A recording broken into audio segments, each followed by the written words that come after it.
नमस्कार, पल्लवीज रेसिपी या यूट्यूब चॅनलवर आपल्या सर्वांचे मनापासून स्वागत आहे। आज आपण एक रानभाजी बनवणार आहोत जिचं नाव आहे करटुले। ही एक रानभाजी असल्यामुळे ही फक्त पावसाळ्यात आपल्याला पाहायला मिळते। ही भाजी खूप औषधी मानली जाते। यामध्ये प्रोटीन, व्हिटॅमिनची मात्रा खूप जास्त प्रमाणात असते। चला तर ही भाजी कशी बनवायची ते पाहूया।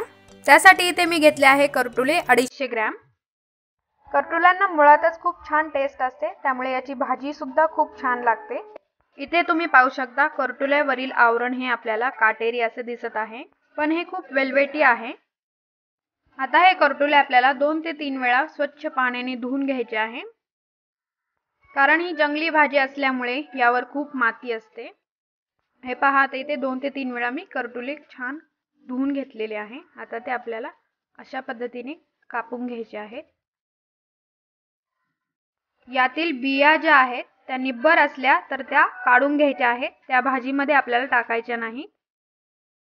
ही भाजी खूप वेगवेगळ्या प्रकारे बनवली जाते, पण आज जी मी रेसिपी तुमच्याबरोबर शेअर करणार आहे ती तुम्ही एकदम सहजरित्या बनवू शकता, कारण मी यामध्ये जास्त साहित्य यूज केलेलं नाही। त्यामुळे ही एकदम साधी सिंपल अशी रेसिपी आहे जी तुम्ही एकदम इझिली बनवू शकता। घरातील मोजक्या साहित्यात ही भाजी तयार होते व खाण्यासाठी एकदम चवदार अशी ही भाजी आहे। आता यातील बिया काढल्यानंतर हे आपल्याला व्यवस्थित असं कापून घ्यायचं आहे।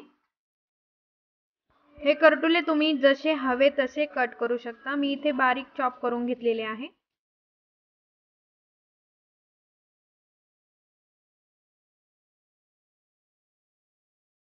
व या करटुल्यांच्या कवळ्या बिया असतील, हे पहा अशा पद्धतीने, तर या बिया काढून टाकू नका, या आपण भाजीमध्ये यूज करू शकतो।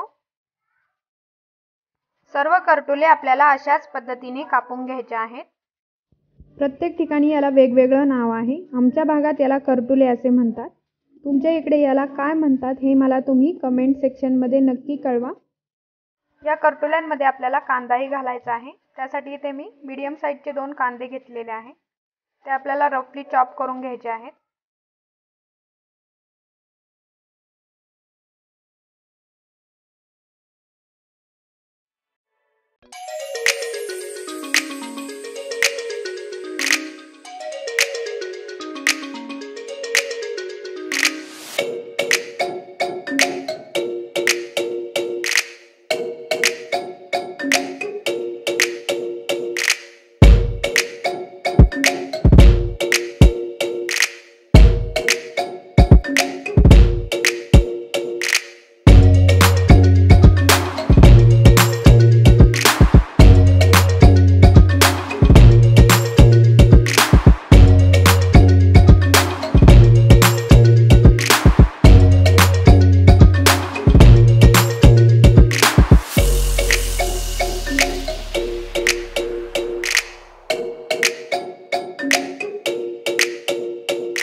ऍड करायचे आहेत व हे छान मसाल्यांमध्ये मिक्स करून घ्यायचे आहे।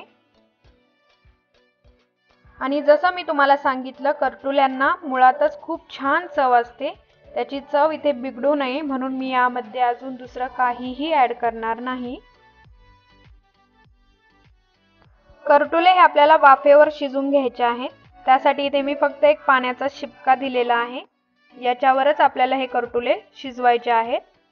यात जास्त पाणी ऍड करण्याची गरज नाही।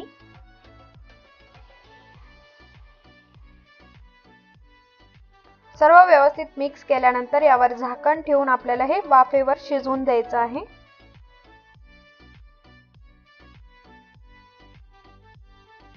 हे लो फ्लेमवर आपल्याला 3 ते 4 मिनिटांसाठी शिजवून द्यायचं आहे व झाकण काढून 2 मिनिटे अजून लो फ्लेमवर आपल्याला हे शिजवून घ्यायचं आहे। करटुले पूर्णपणे सॉफ्ट होईपर्यंत हे आपल्याला व्यवस्थित असं शिजवून घ्यायचं आहे। याला शिजायला टोटल 5 मिनिटे लागतात। आता ही भाजी पूर्णपणे तयार आहे। ही शिजली की नाही ते चेक करण्यासाठी इथे एक पीस घ्यायचा आहे व चमच्याने तो कट करून पाहायचा आहे। इझिली कट होत असेल तर ही भाजी पूर्णपणे शिजली आहे। अशा पद्धतीने करटुल्याची भाजी आता इथे बनवून तयार आहे। आता ही आपण सर्व करूया। ही भाजी तुम्ही तांदळाच्या भाकरी बरोबर किंवा मग बाजरीच्या भाकरी बरोबरही खाऊ शकता किंवा भाकरी नसेल आवडत तर तुम्ही ही भाजी चपाती बरोबर देखील खाऊ शकता। चपाती बरोबर देखील ही भाजी खूप छान लागते।